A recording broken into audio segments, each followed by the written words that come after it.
Creepiest things ex-burglars have seen. The university I went to was a very old campus built around 1850.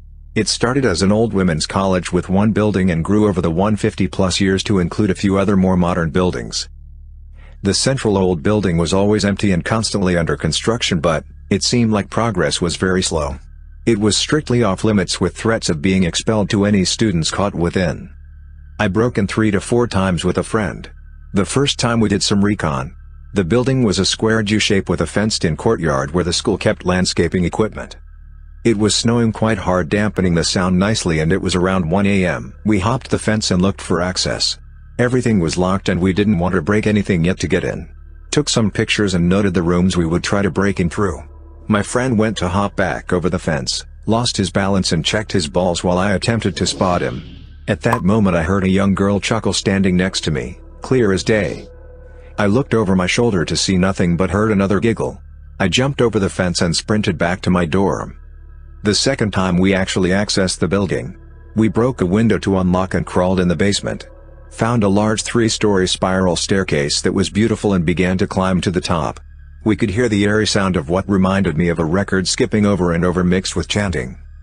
We got to the top and found a taped plastic divider blocking the wall, presumably for dust or asbestos. The sound was pretty loud at this point. Seemed to be coming from the opposite end of the building, maybe 50 yards away. My friend sticks a knife through the plastic to crawl through. Everything goes silent. We continue and find a room full of several hundred dead pigeons. Decided to leave. Last time we broke in we took 2 more friends with us. Again we make it to the top of the staircase but decided to explore the rooms at the top. We found a very large room with high ceilings, a huge fireplace with beautiful mantel, overlooking the campus. I see campus security in their patrol vehicle about a block away, but I don't think he sees us. Suddenly we hear the sound of footsteps coming up the staircase. We freeze and line up against the wall closest the entry to the room. The steps clearly come to within feet of the entry and stop. My heart is pounding. I'm thinking it's security and we're effed. I'm closest to the entry and the guy behind me is poking me to look. I lean forward and around the door frame into the hall to see nothing waiting for us. I hit a pedo's house, found stacks of pictures of naked boys from ages 12 to 14 and pictures were on flash drives that were taken. If I was in a better situation and had the resources I do now at the time, it would have been reported. I still think about it time to time and hope that sick person, whoever it was, is in prison or dead right now. Some of the house did get destroyed on the way out. CP on a laptop. Lots of videos with different children.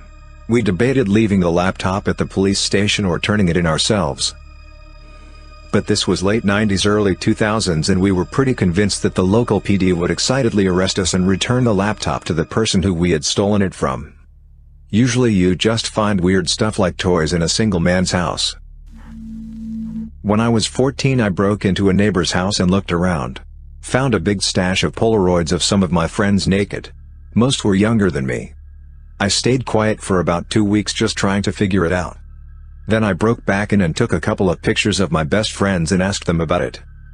Neither of them had a clue how they were taken and could never remember ever being over at the couple's house. One of my friends told his older sister, who then went and confronted the wife. She said she didn't know anything about it either, but when he came home that evening, all hell broke loose. She had her bags packed and was gone that night. The next day the guy stopped on his way to work and threatened us for messing up his marriage. His house burned down a couple of days later while he was at work. We never ever spoke of it again. So, not sure if this applies because it wasn't burglary but definitely trespassing on private property and probably breaking and entering too. I was around 16 at the time and went to my grandma's house to hang out with some friends who lived nearby for the weekend and take care of her dog while she was out of town.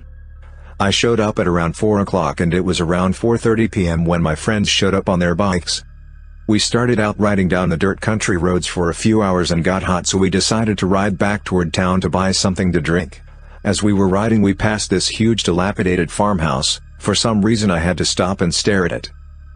I asked my friends if they wanted to explore it and the barn behind it after we got our pops and Arizona teas, and they agreed because they had never went in before either. An hour or so later we had got our refreshments, Went back to my grandma's and got a backpack for the flashlights and my small bolt-action .22 rifle in case of animals like coyotes and any other predators that may be living inside by now. We entered the house through a shattered basement window and all three immediately turned our flashlights on to cut through the pitch dark. It smelled like any 100-year-old basement would smell like, and the house was definitely spooky but nothing out of the ordinary. Our other friends showed up so we exited the house. At this point it was getting dark, but we didn't care because we had a rifle, flashlights and an extra person. We also weren't too worried about the predatory animals at this point because there seemed to be no sign of any.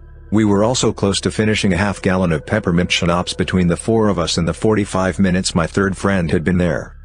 We kept swigging the bottle and talking amongst ourselves as we walked towards the big red 4-floor barn. It was huge so we couldn't tell how far it actually was, and by the time we actually got to it the bottle was gone. The sun had fully set and we had quit talking and just were silently walking with our flashlights wanting to get there, so we could stop walking and smoke the weed we all had brought with us. As we got within about 100 feet or so we see a light coming from a small round window at the top of the barn. At 50 feet we notice an awful smell that I cannot describe with words. We kept walking.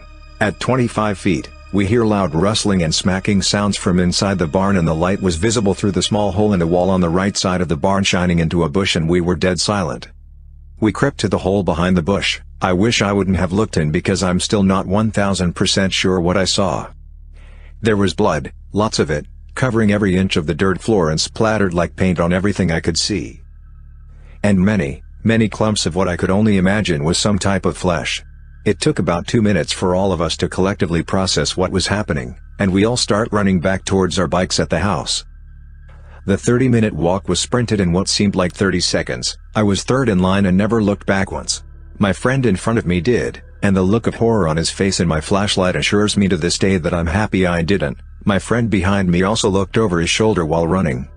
We got back to my grandma's house in record time, all drunk as skunks still, shaking, and out of breath. As soon as we got through the breezeway door and locked it and the one on the opposite side of the breezeway we all simultaneously slumped up against the wall. We sat down trying to calm ourselves and each other and talk it out. I asked my friend who was in front of me and the friend who was behind me on the mad dash back to the bikes what they saw when they looked back. They both gave basically the same description of multiple black outlines chasing us through the almost pitch dark night. Needless to say we smoked all of the pot and still couldn't get any sleep until the sun came up. Not really burglary, but it was someone that got caught. I bought a few old, 100-year-old, houses in a bad neighborhood to rent. Bought a house, and found a bunch of used condoms below a settee. I gave them to the police for whatever reason. They run the DNA. Turns out, the previous owner was wanted for robbery and assault. He got caught because he left a forwarding address.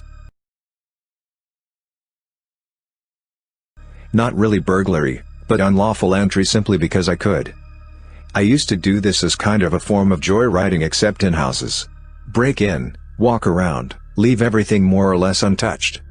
Not the best thing to do as an early teens kid, but when you have a friend's dad who thought it smart enough to teach kids how to pick locks, you kinda feel you need to use it. Anyway, I decided to try my luck on an older house after I noticed they went on vacation. There was a room hidden behind furniture that I managed to get to but not into because the door wouldn't open fully without completely moving the furniture. The smell inside was unholy. Like death and bleach. Sent an anonymous tip to the police. Turned out they basically were luring people's pets in and dissecting them alive. Back when my friends and I were stupid teenagers and horribly influenced by gangs, we thought it'd be fun to break into someone's house and an easy way to get money. We broke into this old lady house. We broke into her window and she had a lot of valuable jewelry and found a wallet filled with $100 bills. We all were saying, "We hit the jackpot, guys."